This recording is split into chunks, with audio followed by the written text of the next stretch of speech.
அதிகரித்துக் கொண்டே வருகிறது. இதில் எந்த பிளவு சரி, எந்த பிளவு தவறு என்பதுதான் இன்றைய முழு கல்வியும் நமக்கு. இன்ஷா அல்லாஹ் அல்லாஹ் அதில் நமக்கு பலனை தரட்டும்.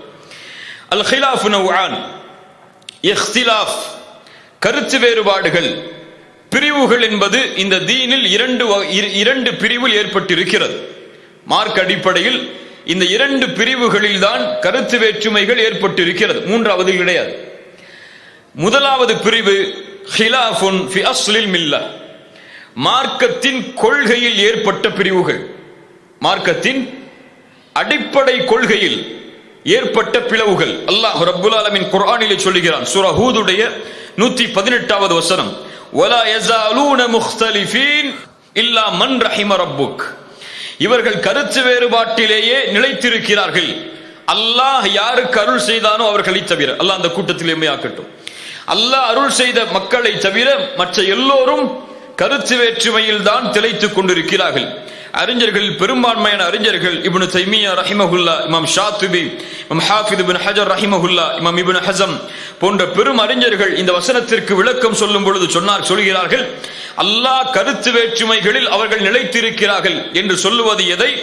மார்க்கத்தின் அடிப்படையில் எழக்கூடிய கருத்து வேற்றுமையில், கொள்கையில் ஏற்படக்கூடிய கருத்து வேற்றுமையில். இதைத்தான் அல்லாஹ் இந்த குர்ஆனுடைய வசனத்திலே சொல்லுகிறார். இது முதல் வகையான மார்க்கத்திலே பிரிந்த கருத்து வேற்றுமை. இரண்டாவது கருத்து வேற்றுமை மார்க்கத்துடைய சட்டங்களில், மார்க்கத்துடைய சட்டங்களை புரிவதில் ஏற்பட்ட கருத்து வேற்றுமை. முதலாவது கொள்கையில் ஏற்பட்ட கருத்து வேற்றுமை. இது ஒரு பயான் அல்ல, அதாவது புரிஞ்சுக்கணும் எல்லாரும், இது ஒரு பயான் நிகழ்ச்சி அல்ல, ஆக்ரோஷமா பேசுறதுக்கு அல்லது சில முக்கியமான கதைகளை பேசி உங்களை மகிழ்ச்சி படுத்துறதுக்கெல்லாம். இது ஒரு கல்வி சபை. கல்வி சபையில் ஒவ்வொரு விஷயமும் கல்வியாக எடுத்து வைக்கப்படும். மனோ இச்சையின்படியோ வார்த்தை நடையோ அங்கு இருக்காது. அது ஒரு கல்வி. அல்லாஹ் ரப்புல் ஆலமீன் அதை புரிந்து கொள்வதற்கு எமக்கு அருள் செய்தால் மறுமை வரை எம்முடைய உள்ளத்தில் நிலையாக இருக்கும், எம்முடைய சந்ததிகளுக்கும் அந்த இல்மை கொண்டு வழிநடத்துவதற்கு எமக்கு உதவியாக அமையும். அதனால் மனம் துறந்து, திறந்த மனதோடு, குறுகிய மனப்பான்மை இல்லாமல், இது இல்ம் என்ற ஒரு பார்வையில், மலக்குகள் சூழ்ந்திருக்கக்கூடிய சபை என்ற ஒரு பார்வையில், கண்ணியத்தில் நாம் இந்த இடத்திலே அமர்ந்தால் அல்லாஹ் எமக்கு பலனை தருவான். முதலாவது பிரிவு அக்கீதாவில். அக்கீதா என்றால் என்ன? விரிவாக பேசப்பட வேண்டிய ஒரு விஷயம். அக்கீதா என்றால் சுருக்கமாக அல்லாஹ்வுடைய தூதர் முஹம்மது ரசூலுல்லாஹ் ஸல்லல்லாஹு அலைஹி வஸல்லம் ஈமான் கொள்ளுமாறு கூறிய 6 நம்பிக்கைகளையும் அது சார்ந்து அமைந்திருக்கக்கூடிய எல்லா விவரங்களையும் முழுமையாக நம்பிக்கை கொள்வதுதான் அக்கீதா. அக்கீதா ஈமானுடைய 6 அம்சங்களையும் அது சார்ந்த அம்சங்கள் அனைத்தையும் உறுதியாக, நிலையாக உள்ளத்திலே நம்பிக்கை கொள்வதுதான் ஈமான், அக்கீதா. அல்லாஹ்வை நம்பிக்கை கொள்ளுதல், அது சார்ந்த அம்சங்கள்.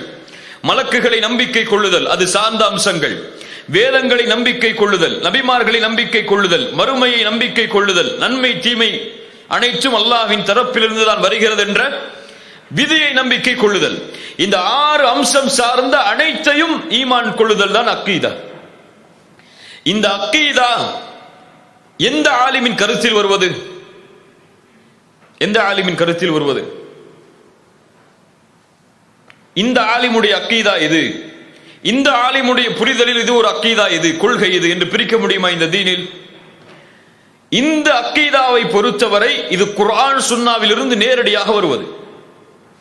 இதில் கருத்து வேற்றுமைக்கோ பிரிவுக்கோ ஆய்வுக்கோ வேலையே கிடையாது.